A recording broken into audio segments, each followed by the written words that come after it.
नमस्कार। बोधी वलरी की हिंदी कक्षा में आप सभी का फिर से स्वागत है। आज का पाठ है कविता के बहाने द्वारा कुंवर नारायण। तो आइए शुरू करते हैं आज का पाठ। पाठ पर परिचर्चा के पूर्व आइए कवि परिचय प्राप्त करें। कविता के बहाने के कवि हैं श्री कुंवर नारायण जी, जिनका जन्म 19 सितंबर 1929 ईस्वी में उत्तर प्रदेश में हुआ था। इनकी प्रमुख रचनाएं हैं चक्रव्यूह, जो 1956 ईस्वी में प्रकाशित हुई, परिवेश, हम तुम, अपने सामने कोई दूसरा नहीं, इन दिनों, आत्मजयी, आकारों के आसपास, आज और आज से पहले, मेरे साक्षात्कार आदि। जो प्रमुख पुरस्कार इन्हें प्राप्त हुए हैं उनमें साहित्य अकादमी पुरस्कार, कुमारन आसन पुरस्कार, व्यास सम्मान, प्रेमचंद पुरस्कार, लोहिया सम्मान, कबीर सम्मान तथा ज्ञानपीठ पुरस्कार हैं। कुंवर नारायण जी ने 1950 ईस्वी के आसपास काव्य लेखन की शुरुआत की है। इनकी कविताएं नगरीय संवेदनाओं को छूती हैं। उनमें विवरण कम है, लेकिन व्यक्तिगत और सामाजिक संघर्ष का तनाव साफ दिखाई पड़ता है। तो आइए शुरू करते हैं आज का पाठ।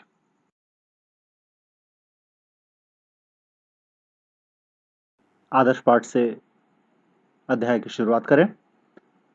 कविता के बहाने। कविता एक उड़ान है चिड़ियाओं के बहाने। कविता की उड़ान भला चिड़िया क्या जाने। बाहर भीतर, इस घर उस घर, कविता के पंख लगा उड़ने के माने, चिड़िया क्या जाने। कविता एक खिलना है फूलों के बहाने। कविता का खिलना भला फूल क्या जाने। बाहर भीतर, इस घर उस घर, बिना मुरझाए, महकने के माने, फूल क्या जाने। कविता एक खेल है बच्चों के बहाने। बाहर भीतर, यह घर वह घर, सब घर एक कर देने के माने, बच्चा ही जाने।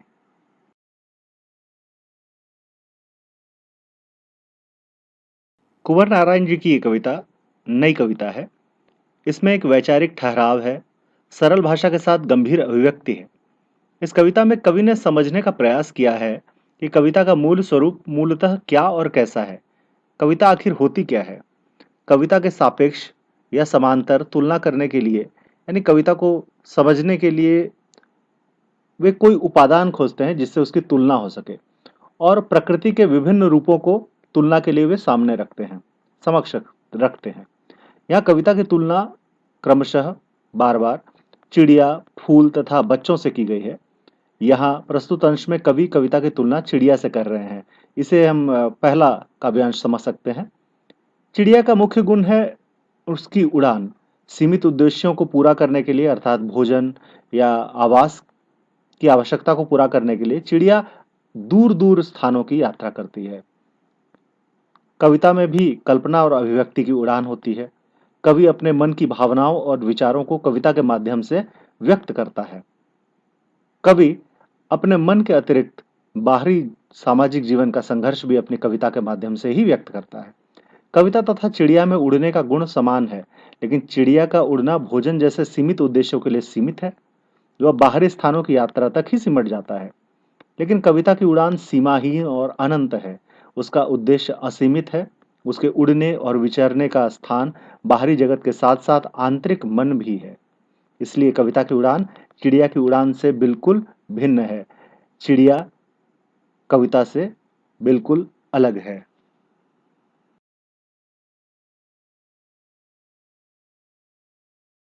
प्रस्तुत काव्यांश के शिल्प सौंदर्य की तरफ ध्यान दें। इस काव्यांश का सबसे महत्वपूर्ण गुण है इसका छंद मुक्त होकर भी छंदबद्ध होना। कहने का अर्थ यह है कि कवि ने यह छंद बनाने का कोई प्रयास तो कि नहीं किया, लेकिन कविता की यात्रा में अनायास ही 6 पंक्तियों का एक विशिष्ट छंद बन गया है, जिसके अंत में तुक दिखाई पड़ता है। कविता एक उड़ान है कविता के बहाने। यहाँ पर उत्प्रेक्षा अलंकार है। कविता की उड़ान भला चिड़िया क्या जाने में प्रश्न अलंकार है। कविता की भाषा सहज है लेकिन गंभीर है। खड़ी बोली हिंदी का सुंदर प्रयोग है और कविता का मानवीकरण किया गया है।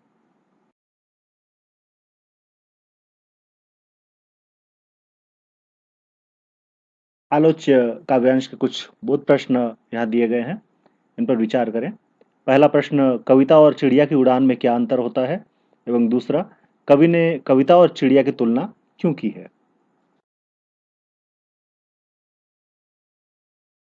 विवेच्य काव्यांश के जो बोध प्रश्न पूछे गए हैं उनके कुछ संभावित उत्तर यहाँ हैं।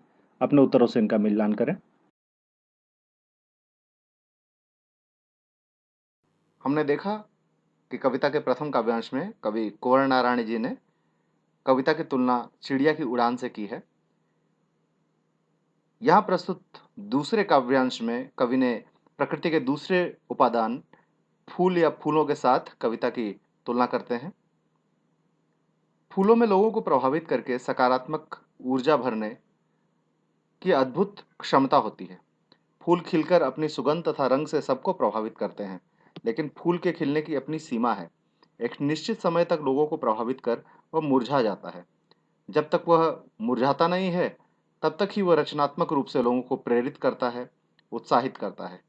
जब वह मुरझा जाता है, तो उसकी यह प्रेरक क्षमता भी खत्म हो जाती है। लोगों को प्रेरणा देने की यह प्रवृत्ति भी खत्म हो जाती है। लेकिन कविता खिलकर या भावों में अभिव्यक्त होकर लोगों तक पहुंचती है और अनंत काल तक अपना प्रभाव उन पर डालती है। कविता अपने भावों के कारण अनंत रूप से लोगों को प्रभावित करती है, उनके मन के भावों को छूती है तथा सकारात्मक रूप से उन्हें प्रभावित भी करती है। इसी कारण से फूल और कविता के खिलने की तुलना नहीं की जा सकती। जहाँ फूलों की प्रभाव फूलों का प्रभाव और प्रेरक क्षमता सीमित है, वहीं कविता के खिलने और प्रभावित करने की क्षमता चिरकालिक और अनंत।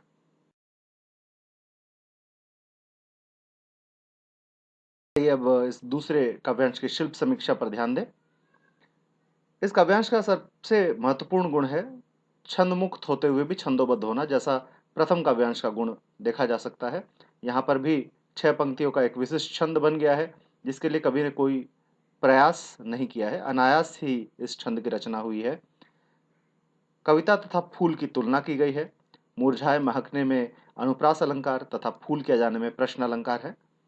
कविता की भाषा सहज, सरल एवं खड़ी बोली हिंदी का सुंदर प्रयोग है और शांत रस का प्रयोग किया गया है।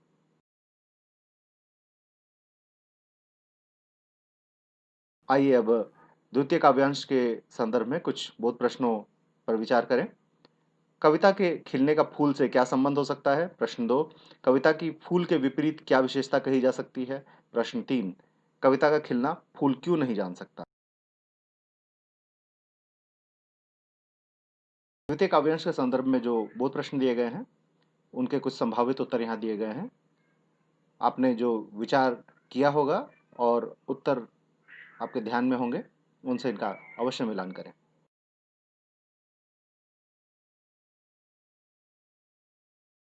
कविता के अंतिम काव्यांश में कवि ने कविता की तुलना बच्चों के खेल से की है। बच्चों के खेल सीमाहीन हैं, अनंत हैं। उन्हें किसी बंधन में नहीं बांधा जा सकता। बच्चे खेल के लिए घर या बाहर का अंतर नहीं करते, विभेद नहीं करते। खेल में होने वाले आनंद को वे कहीं भी ढूंढ लेते हैं।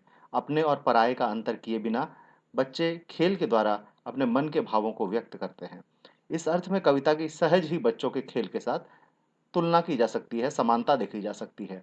सच्ची कविता भी भेद नहीं करती, किसी भी समय किसी भी स्थान में खुद को अभिव्यक्त करती है, अपने भावों को लोगों के सामने उजागर करती है, साझा करती है। बच्चों का खेल जिस प्रकार अंदर बाहर का अंतर नहीं मानता, उसी प्रकार कविता भी आंतरिक तथा बाह्य जगत दोनों की ही समान अभिव्यक्ति करती है। चाहे व्यक्ति का मन हो या उसके सामाजिक सरोकार, सब कविता के द्वारा अभिव्यक्त होते हैं।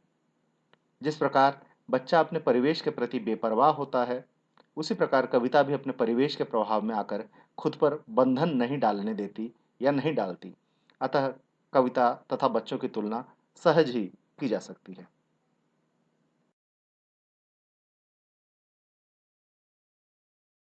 आइए अब अंतिम काव्यांश के शिल्प सौंदर्य पर विचार करें। जैसा कि पहले भी विवेचित किया गया है, यहाँ पर एक नए छंद का अनायास प्रयोग किया गया है। यह छंद नया है तथा 6 पंक्तियों का है। बच्चों तथा कविता में समानता दिखाई गई है। साहित्यिक खड़ी बोली का प्रयोग है। यह घर वह घर, सब घर एक कर देने में दृश्य बिंब का सटीक तथा जीवंत प्रयोग किया गया है। अंतिम काव्यांश से जुड़े कुछ बोध प्रश्नों की यहाँ योजना की गई है। आइए इन पर विचार करें। पहला प्रश्न, बच्चों के खेलों की क्या विशेषता होती है? दूसरा, कविता और बच्चों में क्या समानता है? और तीसरा प्रश्न, कविता को खेल क्यों कहा गया है?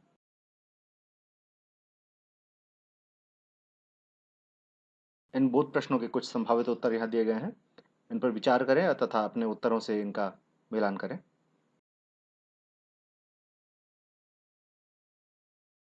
आइए अब कविता के मूल संवेदना पर विचार करें। कुंवर नारायण की यह कविता मूल रूप से आधुनिक संदर्भों से जुड़ी हुई है। आधुनिक युग में जहाँ सब कुछ बदल रहा है, वहाँ यह प्रश्न लाजमी है, जरूरी है कि कविता का आधुनिक स्वरूप क्या है और कैसा है, कविता क्यों महत्वपूर्ण है। कविता को समझने के लिए कवि प्रकृति के विभिन्न रूपों से उसकी तुलना करता है, प्रकृति के विभिन्न उपादानों से उसकी तुलना करता है। इसके लिए वह तीन प्रमुख चीजें चुनता है: चिड़िया, फूल और बच्चे।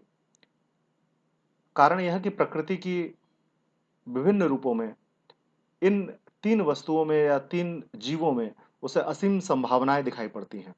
चिड़िया में उड़ान का सामर्थ्य है, वहीं फूल में सुगंध और रंग का रचनात्मक प्रभाव और प्रेरणा।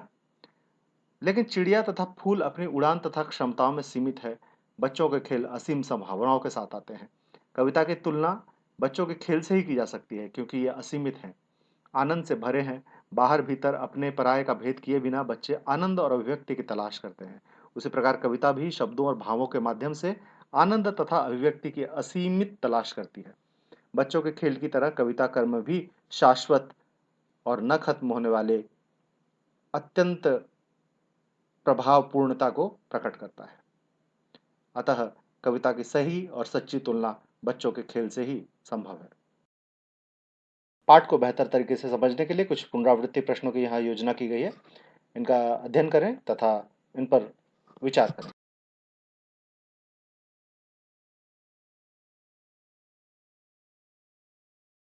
पाठ के अंत में दो प्रश्न। कुंवर नारायण जी की आत्मजयी रचना का अध्ययन करें तथा उसकी समीक्षा करें। प्रश्न दो, आधुनिक युग में कविता की आवश्यकता विषय पर एक निबंध लिखें। आज के पाठ में इतना ही। अगले पाठों के साथ जल्द ही मुलाकात होगी। तब तक के लिए नमस्कार।